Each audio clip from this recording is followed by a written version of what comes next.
All right, in this video, I want to give you all an introduction to not only the preflop ranges that I used to develop the material for this course, but also just my approach for learning preflop, for studying preflop, and if you're not already familiar with it, the basics of playing heads up no limit preflop. So this is starting with a set of ranges that I have here just called Rio Course Heads Up. And these are the final preflop ranges that I used to run scripts for the eventual reports that I used for single raise pots, for 3-bet pots. And I did not do a script for 4-bet pots. I'll explain that in a separate video, but I will show you those ranges as well. So first, let's just run through what heads up no limit preflop looks like in this particular solution. The parameters for this are a 2.5x open. So this is, and I believe it's 120 big blinds effective. So 120 big blinds effective, a 2.5x open, and this is rounded. I'm sure the original solution would have some low frequency of various hands at the bottom of this chart, or maybe not full frequency of every hand that's highlighted here. But for ease of execution, I rounded off. You can see in the bottom, we've got 80% open to 2.5x. The other 20% of hands here are just going to fold. So then what I've labeled defend is the calling range for the out of position player. Now, of course, this is going to marry with the 3-betting strategy. So anything that is mixed in the top section of this chart is going to be something that 3-bets when it doesn't defend. So I've called it defend. It's really the flatting strategy from the big blind, which is inverse from the 3-betting strategy, at least at the top of the range. And then anything that's at the bottom here that's not reflected in either chart is just a fold. So if you combine the 23.5 roughly percent 3-bet here with the 50.5% defend, you can see that the overall VPIP in the big blind for this solution is 74%. I believe these were done with no rake, which might be explaining why the VPIP is slightly high compared to what I've normally seen in online games. But I do think that it's very reasonable. The 3-betting strategy is pretty close to what I've seen in a lot of other solutions. And I don't think I mentioned it, but the 3-bet sizing here is 10 big blinds. So roughly 4x, or might be 10.3 or something. I don't know. Now this strategy, again, is rounded. You can see that I've rounded it off to quarters and halves in terms of frequency. And it's definitely also been adjusted to my personal preference to some extent. So to give you an idea of what that might look like, I'm going to show you in this chart here, or in this folder here, I should say, a sample 3-betting strategy for 5x 3-betting at 100 big blinds. I know this is this might be like more comparable, but still just a total chaos to look at. This is what the strategy might look like when it first gets produced by PO Solver, depending on how accurately you've solved it, or depending on what flop subset you've used or whatever. But this, of course, is not practical. The nice thing in here is that you can go to range arithmetic and round. You can tell it you want it to be, maybe no more than a quarter. And that way it'll split this up into quarters. And now you can see a 3-betting strategy that looks a lot more like the 3-bet strategy that I recommended here. The only difference is I might have done some manual manipulation of these ranges to, again, maybe 3-bet hands that I prefer to 3-bet, or 3-bet hands that are in a grouping that I can remember more easily. Because if you've seen the in theory versus in practice videos, you know that I'm a fan of having strategies that we actually understand more than I'm a fan of having perfect strategies. So for that reason, I would totally support rounding, changing around ranges that make sense to you in a way that makes sense to you, and not feeling like you need to have the perfect set of ranges by any means. It's more important that you understand your strategy. So that's the 3-bet range, fairly linear in construction with a little bit of this offsuit trash that's, I guess, bluffing at the bottom. And this is kind of the first theoretical point that I'll bring up when it comes to understanding preflop ranges, is you want to think about what you're trying to accomplish with this 3-betting strategy. The different ways that you could construct this range, I guess I would describe as linear or polar. A lot of you are probably familiar with this terminology, but a linear 3-betting range, a perfectly linear 3-betting range, might just look like, the top whatever percentage of hands. So if I just drag this to a similar percentage of what we saw before, you can see this would be a perfectly linear 3-betting range of the top 23.5% of hands.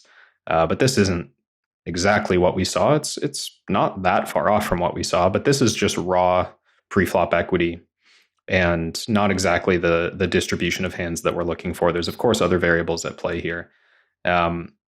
But a polarized or like a fully polarized range, depending on what ratio of value to bluffs we're looking for, might just look like this, right? Where we accomplish the same sort of frequency.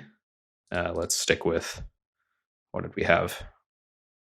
23.5% or something like that. So we have bluffs, true bluffs at the very bottom here. We've got true value at the top here. And this would be a very polarized preflop strategy. Now, practically speaking, preflop ranges have a lot more variables going on, but this is just to illustrate the idea that you want to be able to get a feeling for what you're trying to accomplish in general with your range. And, between those two ranges, I would say this is distributed more in a linear fashion. There's a lot of playability here. There's a lot of high card and high hand strength distribution here. But there's also, some amount of bluffs. They're not total bluffs. They're not horrible hands. What they're actually going to be a good bit of, if I look at the defending range here, is a lot of the hands that are near the bottom end of the defending range in the offsuit category. And this is a common trend you'll see in tournaments, especially if you're used to playing shallow stack sizes. You're familiar with the concept that hands that are very close to neutral EV as a call can be used as a 3-bet bluff. And this is an important concept, more so when you're playing shallow, because you don't go post-flop as often and you don't go post-flop with a lot of money behind. So again, this is just a theoretical concept that's important to understand about preflop, what you're trying to accomplish with your range. I would call heads up a game mostly of linear 3-betting because you are anticipating a lot of calls. You're going post-flop quite often, and you need a range that can handle going post-flop out of position in a 3-bet pot. So in position, calling the 3-bet, this is just going to be, the only important thing to think about with calling the 3-bet. For one, it's good to know, just according to the model, like how weak of a hand you can call given the particular sizing. It looks like given this sizing, the cuspy hands are like ace-8 offsuit, king-3 suited, 10-6 suited, 5-3 suited, whatever. These types of hands are very close to break even, given the price that they're getting. And also at the top end, what are the types of hands that are close between 4-betting for value or just calling? And based on the mixed frequencies, that's going to be like ace-queen suited, pocket 10s, pocket 9s. So these hands are considering 4-bet. You can see if I pull up the 4-betting chart. And again, this has been simplified. This is a 4-betting range that takes a whole bunch of cuspy calls. And this is what I would call a truly polarized range. You're taking a lot of cuspy calls. So again, just going back to the call 3-bet chart, you can see this is literally all the hands that are on the bottom edges of our call 3-bet range. Offsuit Broadway, offsuit aces, and suited, what do you call these? Like many gappers, high-low hands, suited high-low hands. So the 4-bet range is taking a ratio of value, 9s plus ace-king, and ace-queen suited. A ratio of that value to a ratio of bluffs that makes sense just given the price, again. And this is going to change based on what price you're laying, based on how deep you are, what hands you're going to choose, and also the price you're getting in the first place, because that's going to change how profitable calling is. So when you combine all of that, you get this strategy. Now, the reason 4-betting is more polarized is that there's really no bets behind at this point. There's not a lot of maneuverability left to put in a 5-bet and then take a flop. Although this could happen at deeper stacks, and that's something that I have in some other ranges. But at 100 big blinds, or 120, whatever this is, there wasn't any maneuverability built into the simulation.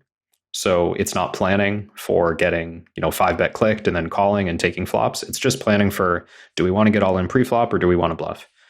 And of course, the out of position player has the chance to call that 4-bet. This is the call 4-bet range that I've put in here.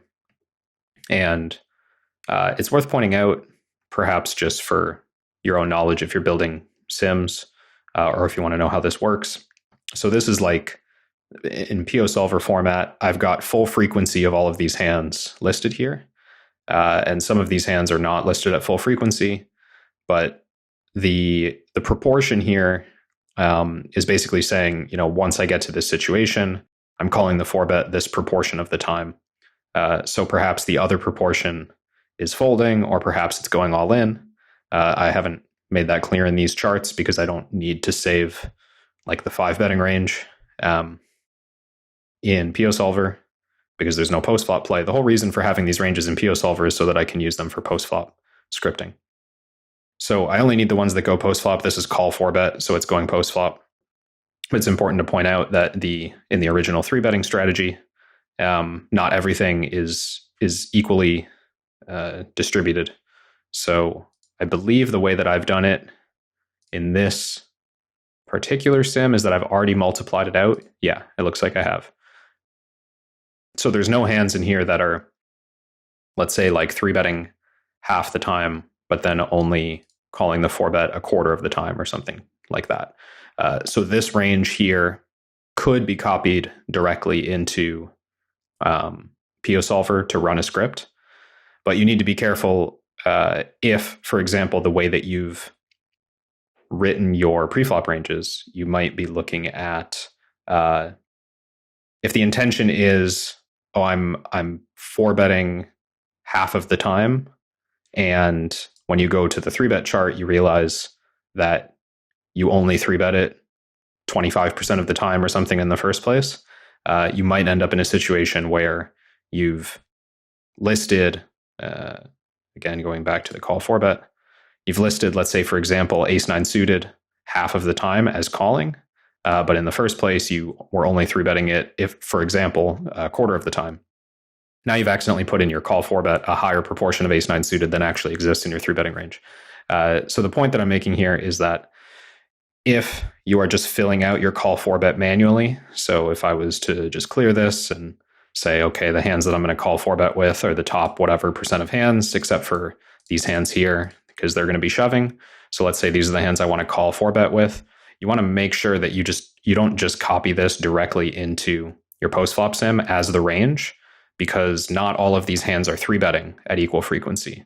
So what you can do is you can take this, you can go to range arithmetic, you can multiply, and you can multiply it by your 3-bet range. So let me just take the 3-bet range here.